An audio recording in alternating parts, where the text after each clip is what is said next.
महाकवि श्रीहर्ष का नैषद्य चरितम प्रौढ़ प्रज्ञा के विलास का केंद्र है।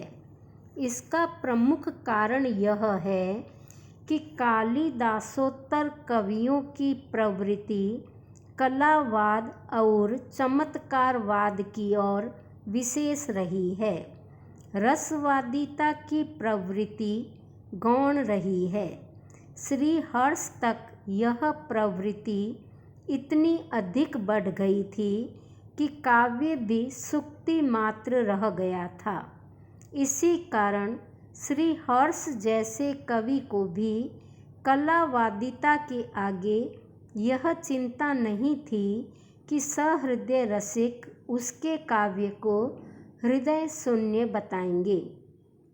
इसी कारण श्रीहर्ष का भाव पक्ष की अपेक्षा कला पक्ष अधिक प्रभावी है। उनका काव्य रससिक्त अलंकारों के भार से बोझिल है। उनकी शैली में दुरूहता और भाषा पांडित्यपूर्ण है।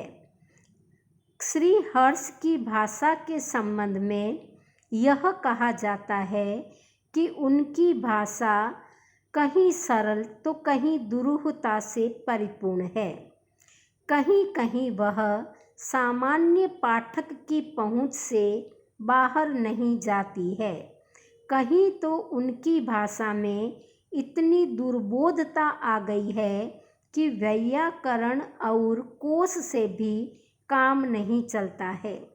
इसका एक कारण यह भी है कि उन्होंने व्याकरण के आधार पर कई नवीन शब्दों को गढ़कर अपने काव्य में प्रयोग किया है। इसके साथ ही उन्होंने अपने काव्य में श्लेष और यमक जैसे अलंकारों का बहुत अधिक प्रयोग किया है।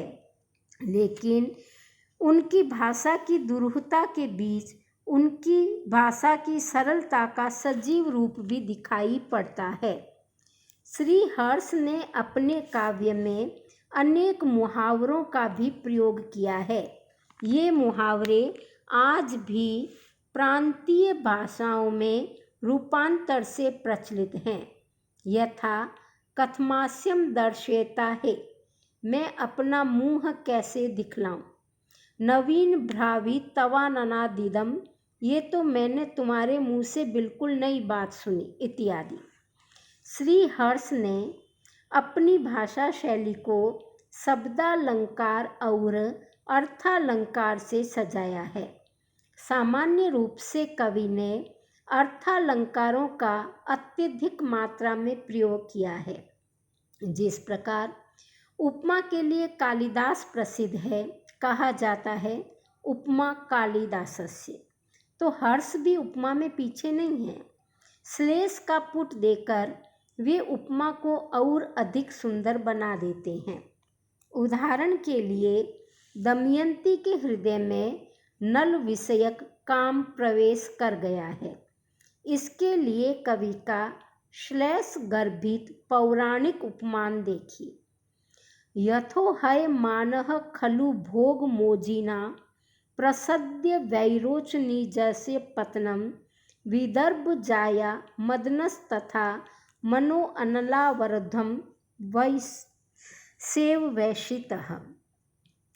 इसी प्रकार उनकी भाषा के संबंध में संक्षेप में कहा जा सकता है कि उसमें दुरूहता के साथ साथ सहजता भी समाई हुई है। श्रीहर्ष ने नैषद्य चरितम में मुख्य रूप से वैदर्भी शैली का प्रयोग किया है। उन्होंने वैदर्भी के संबंध में स्वयं ही कहा है, धन्यासी वैदर्भी गुणैरुदारै, अर्थात वैदर्भी रीति श्लेषालंकार वक्रोक्ति विलास गुण रस आदि द्वारा यह नैषद कार्य परिपूर्ण है। श्रीहर्ष की वैदर्भी रीति कालिदास की तरह प्रसाद गुण से युक्त नहीं है। फिर भी नैषद्य चरितम में कुछ श्लोक प्रसाद गुण में भी कालिदास की समानता करते हैं। डॉक्टर भोला शंकर व्यास ने भी हर्ष की पांचाली रीति मानी है। उन्होंने इस संबंध में लिखा है कि नैषद के कवि के लिए उसकी रीति कुछ भी हो, हमें तो उसमें पांचाली के ही लक्षण विशेष रूप से दिखाई पड़ते हैं। श्री हर्ष ने जहाँ अपने काव्य में भावानुकूल शब्दों का प्रयोग किया है, वहीं उनकी शैली पर वक्रोक्ति संप्रदाय का भी प्रभाव प्रतीत होता है, क्योंकि कवि अपने कथ्य को सीधे न कहकर घुमा फिरा कर कहते हैं। इसके साथ ही उनकी शैली पर पांडित्य का प्रभाव पूर्णतः परिलक्षित होता है। नैषद्य चरितम के सुधी टीकाकार विद्याधर ने श्री हर्ष की बहुलता का आकलन करते हुए लिखा है, श्री हर्ष को वेद वेदांगों, सामुदायिक शास्त्र, धर्म, अर्थ, तंत्र, काम, संगीत, गणित, पशु संबंधित विद्या, धनुर्वेद आदि विविध शास्त्रों का पूर्ण ज्ञान था, जिसके अनेक प्रसंग नैषद्य चरित में मिलते हैं।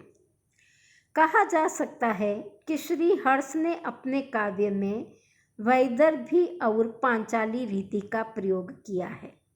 वो कहीं कहीं लंबे लंबे समासों से युक्त होकर गौड़ी के निकट भी पहुंच जाती है। इसी आधार पर यह कहा जा सकता है कि उनके नैषद में ऐसे अनेक स्थल हैं जिनका अर्थ समझना सामान्य ज्ञान के लिए अति दुष्कर हो जाता है।